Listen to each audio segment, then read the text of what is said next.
ইনকলাব জিন্দাবাদ বা বিপ্লব দীর্ঘজীবী হোক, এটাই সেই স্লোগান যেটা এপার বাংলার বামপন্থীরা দিয়ে থাকেন। এবার সেই একই স্লোগান উঠল বাংলাদেশে। ইনকলাব ইনকলাব ইনকলাব ইনকলাব। আমি আমার সংক্ষিপ্ত বক্তব্য এখানেই শেষ করছি। ইনকলাব জিন্দাবাদ। নমস্কার, আমি তপজা, মাধ্যম পডকাস্টে আপনাদের স্বাগত। দেখুন, বাংলাদেশের বহু বছরের স্লোগান হচ্ছে জয় বাংলা। বঙ্গবন্ধুর সেই স্লোগান, মুক্তিযুদ্ধের সেই স্লোগান জয় বাংলা। আর সেই জয় বাংলা স্লোগান এখন বাংলাদেশে অতীত। হাসিনা বিরোধী শাসকের চক্ষুশূল সেই স্লোগান। আচ্ছা, সরকার বদল হলে কি দেশের স্লোগান বদলে যায়? ভারতে তো কত সরকার বদল হয়েছে, তাই বলে কি জয় হিন্দ স্লোগান বদলে যাবে? আরও একটু তলিয়ে দেখা যাক। আরও একটি নতুন দল আত্মপ্রকাশ করল বাংলাদেশে। হাসিনা বিরোধী ছাত্র নেতারাই এই দলের মাথা, আর এইসব নেতারা প্রকাশ্যেই হিন্দু বিরোধী। দেখুন, এই দলের এক নেতা সার্জিস আলমের কি বক্তব্য সেটা আপনারা নিজে কানেই শুনুন। শুনুন সার্জিস আলমের বক্তব্য। এই বাংলাদেশের মুসলমান যারা রয়েছে তারা যেমন নিজেদের ধর্মের প্রতি তাদের সহানুভূতি রয়েছে, অন্যান্য ধর্মের যারা রয়েছে তাদের প্রতিও তাদের সহানুভূতি রয়েছে।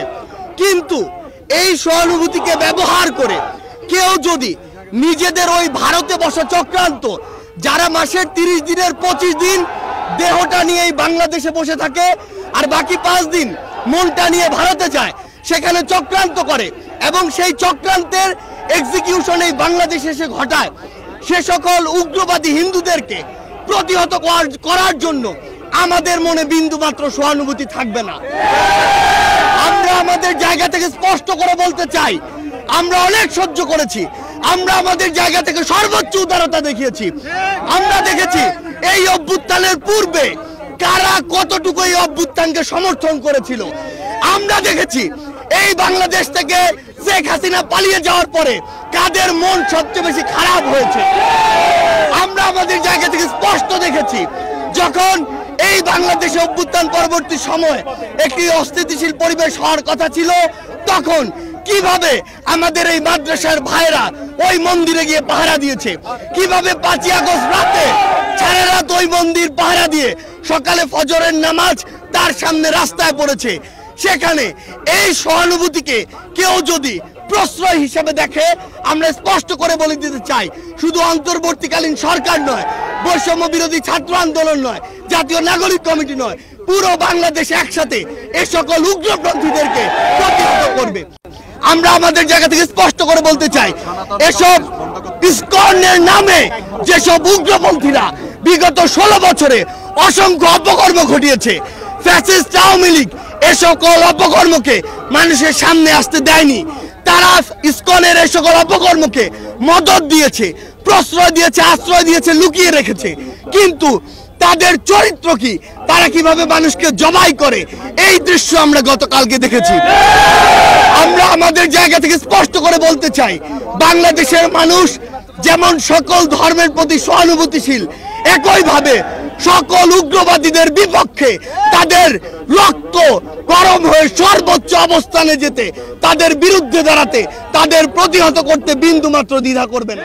এখন নানান অনুষ্ঠানে এই দল জাতীয় নাগরিক পার্টি বা ছোট করে এনসিপি, তার অধিকাংশ নেতাই বক্তব্য শেষ করেন ইনকলাব জিন্দাবাদ স্লোগান তুলে।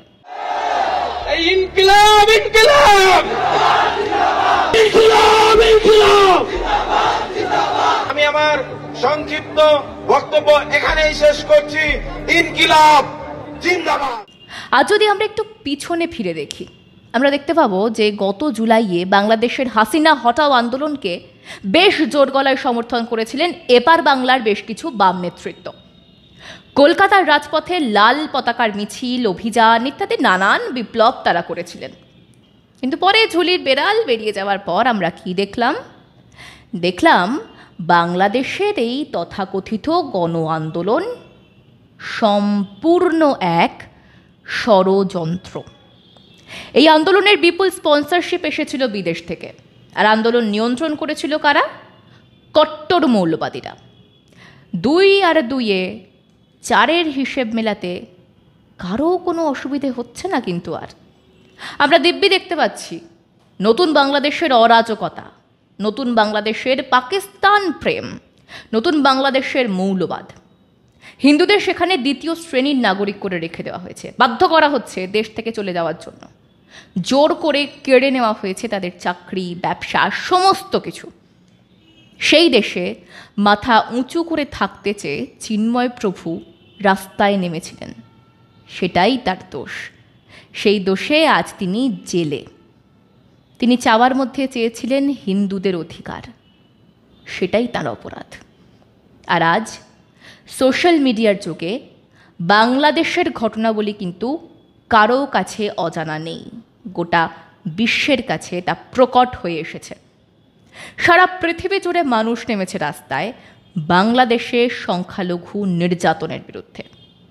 চুপ কিন্তু এক পক্ষ, রাজপথে নেই তারা। তারা কারা? তারা বাংলার সেই সব আন্দোলনকারীরা যারা আন্দোলন করেন কথায় কথায়। তারা সেই যে কী সব বলেন না, ওই যে পথেই দেখা হবে, পথেই থাকতে হবে, আরও কী সব আছে। গাজার অপহরণকারীদের ইসরায়েল শায়েস্তা করলে তারা রাস্তায় মিছিল করেন, রাজ্যপাল মন্ত্রী যাদবপুরে গেলে তারা বাধা দেন, কিন্তু দেখতে পান না প্রতিবেশী দেশে ঘটতে থাকা হিন্দুদের ওপর নির্যাতন, অত্যাচারের ছবিটা। বিশ্বকবি সেই কবেই লিখে গিয়েছিলেন না, বহুদিন ধরে বহু ক্রোশ দূরে, বহু ব্যয় করি বহু দেশ ঘুরে, দেখিতে গিয়েছি পর্বতমালা, দেখিতে গিয়েছি সিন্ধু, দেখা হয় নাই চক্ষু মেলিয়া, ঘর হতে শুধু তুই পা ফেলিয়া, একটি ধানের শীষের উপরে একটি শিশির বিন্দু। জুলাই থেকে মার্চ, ফেরা যাক বর্তমান বাংলাদেশে কি চলছে সেখানে।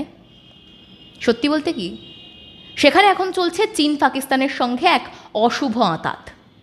খবরে প্রকাশ পেয়েছে বেশ বড় একটা বাংলাদেশি মৌলবাদীর দল দ্বারস্থ হয়েছে চীনের। দল বেঁধে তারা চীন গিয়েছে মিটিং করতে। রিপোর্ট বলছে বাংলাদেশ থেকে 22 জনের একটি দল 10 দিনের চীন সফর শুরু করেছে। রাজনৈতিক নেতা থেকে শুরু করে সমাজের বিশিষ্টজন, সাংবাদিক থেকে শিক্ষাবিদ, সমাজসেবী, কে নেই সেই দলে। বাংলাদেশের এই চীন সফর কিন্তু বেশ প্রাসঙ্গিক। আর এই কয়েকদিন আগেই বাংলাদেশের বৈদেশিক উপদেষ্টা ঘুরে এসেছেন সেই চীন থেকে। জানা গিয়েছে এই বাংলাদেশি দলটির চীন সফরকালে চীনা সরকারের বিভিন্ন কর্মকর্তাদের সঙ্গে কথাবার্তা হবে, আলাপ আলোচনা হবে, মানে যেমনটা হয় আর কি।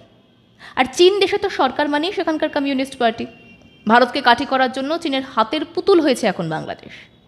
ভাবুন, যে চীন তাদের দেশে ইসলাম দমনের জন্য কুখ্যাত, সেই চীনের সঙ্গে বাংলাদেশ আঁতাত করেছে এবং চীন সফরে যাচ্ছেন বাংলাদেশের ইসলামিক মৌলবাদীরা। এটাই ইসলামিক মৌলবাদের চরিত্র। সেখানে একই বিচার পাকিস্তানের, একই বিচার বাংলাদেশের। এখানে একটা মজার মিল আছে জানেন তো, কি বলুন তো সেটা হচ্ছে চীন প্রেম আর হিন্দু বিরোধিতা। এক সুরে বাঁধা ইসলামিক মৌলবাদ, দেশের বাম এবং অতি বাম। আজ গাজা নিয়ে যারা রাস্তায় নামে তারা উবে যায় চীনে যখন সেখানকার সরকার তিয়েনানমেন চত্বরে হাজার হাজার নিরস্ত্র ছাত্রদের হত্যা করে কামানের গলার সামনে। সম্প্রতি সিপিআইএম পলিট ব্যুরো সদস্যা বৃন্দা কারাত, নাম শুনেছেন তো নিশ্চয়ই, একটি বই প্রকাশ করেছেন যার নাম দিয়েছেন হিন্দুত্ব এবং ভায়োলেন্স এগেইনস্ট উইমেন। কি মিল না! ইনকলাব জিন্দাবাদ স্লোগান, হিন্দু বিরোধিতা আর চীন প্রেম, এক সুরে বাঁধা ইসলামিক মৌলবাদ আর ভারতের কমিউনিজম। কি বলবেন আপনারা? ভেবে দেখেছেন কখনো এভাবে? একবার মিলিয়ে দেখবেন নিজেদের স্বার্থে, এই বাংলার হিন্দুদের টিকে থাকার স্বার্থে। চেষ্টা হবে নানাভাবে মূল বিষয়গুলোকে গুলিয়ে দেবার, কিন্তু সচেতন থাকতে হবে বাংলার জনগণকে। আজ এই পর্যন্তই। কেমন লাগলো অবশ্যই জানাবেন কমেন্ট করে আমাদের কমেন্ট বক্সে। দেখা হচ্ছে অন্য সময় অন্য পডকাস্টে। ততক্ষণ পর্যন্ত সঙ্গে থাকুন, দেখতে থাকুন মাধ্যম।